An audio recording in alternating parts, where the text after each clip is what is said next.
Salve saudara-saudari, ini adalah pendapat pribadi saya sebagai dukungan terhadap sikap gereja dalam menolak proyek geothermal di Mataloko dan Korea.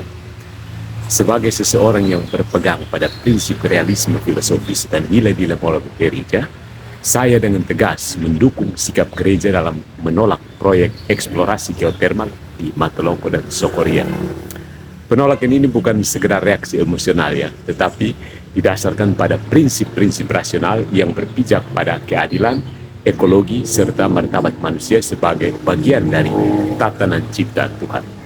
Nah, ada pendasaran filosofi realisme terhadap penolakan geothermal. Dalam filsafat realisme, dunia memiliki keteraturan objektif yang tidak dapat diabaikan. Setiap tindakan manusia harus sesuai dengan hukum alam atau lex naturalis, yang merupakan refleksi dari tatanan moral cipta Tuhan. Nah, ada 3 aspek penting dalam filsafat realisme yang memperkuat penolakan terhadap proyek ini. Yang pertama, hukum alam dan keselarasan kosmos. Realisme mengajarkan bahwa alam bukan hanya sumber daya yang bisa dieksploitasi tanpa batas, tetapi memiliki keteraturan yang harus dihormati. Thomas Aquinas dalam Summa Theologiae menegaskan bahwa manusia harus bertindak sesuai dengan hukum alam, yang berarti setiap eksplorasi harus mempertimbangkan keseimbangan ekosistem. Eksplorasi geothermal yang menyebabkan kerusakan ekologis melanggar prinsip ini karena merusak keseimbangan yang telah ditetapkan oleh Tuhan bagi keberlanjutan kehidupan. Poin yang kedua, keadilan sosial dan prinsip subsidiaritas. Ya. Menurut Aristoteles, negara yang baik adalah negara yang memperhatikan kesejahteraan seluruh rakyatnya, bukan hanya kepentingan segelintir penguasa dan korporasi. Prinsip subsidiaritas dalam ajaran sosial gereja juga menegaskan bahwa masyarakat lokal harus menjadi aktor utama dalam pengambilan keputusan yang berdampak langsung pada kehidupan mereka.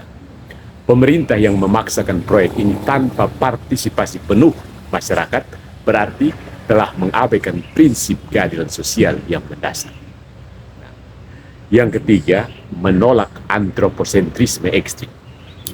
Salah satu kesalahan besar dalam paradigma pembangunan modern sekarang ini adalah anggapan bahwa manusia adalah penguasa mutlak atas alam, antroposentrisme ekstrim.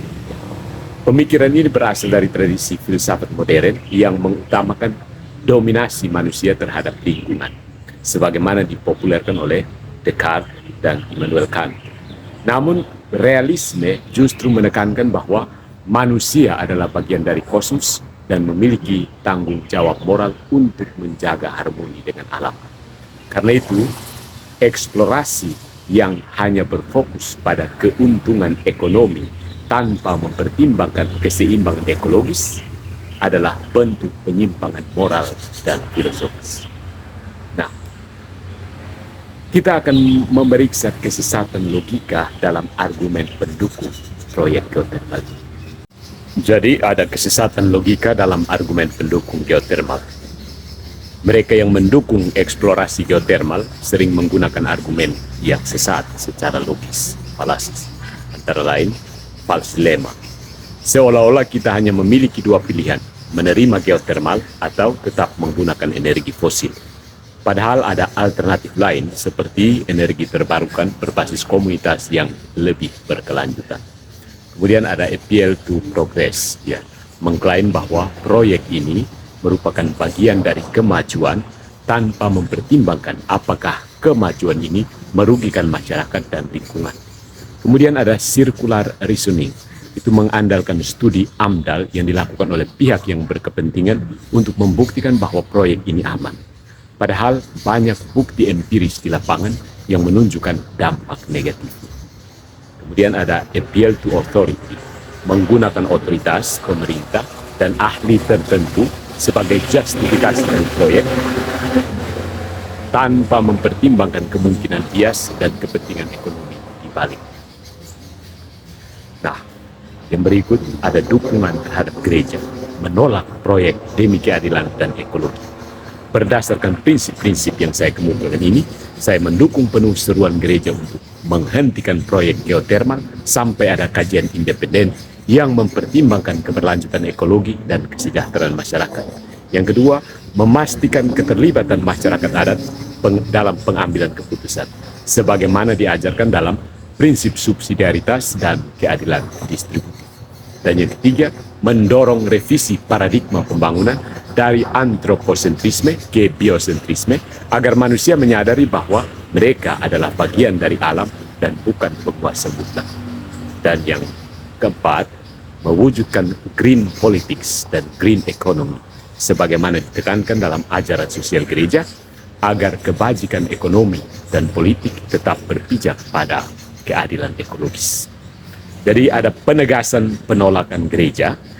Gereja tidak menolak pembangunan atau kemajuan teknologi, tetapi menolak eksplorasi yang merugikan manusia dan merusak keseimbangan ekologis. Penolakan ini bukan hanya soal kepentingan masyarakat setempat, tetapi juga bentuk tanggung jawab moral terhadap keberlanjutan ciptaan Tuhan. Sebagaimana yang tertulis dalam kitab Kejadian bab 2 ayat 15. Manusia diberikan tugas untuk mengusahakan dan memelihara bumi, bukan untuk menghancurkannya demi kepentingan sesaat. Sebagai seorang yang meyakini filsafat realisme dan ajaran sosial gereja, saya menegaskan bahwa eksplorasi geotermal di Mataloko dan Sokoria adalah kebijakan yang cacat secara moral, filosofis, dan ekologis. Karena itu, proyek ini harus dihentikan dan ditinjau kembali demi kebaikan bersama dan kelestarian ciptaan Tuhan.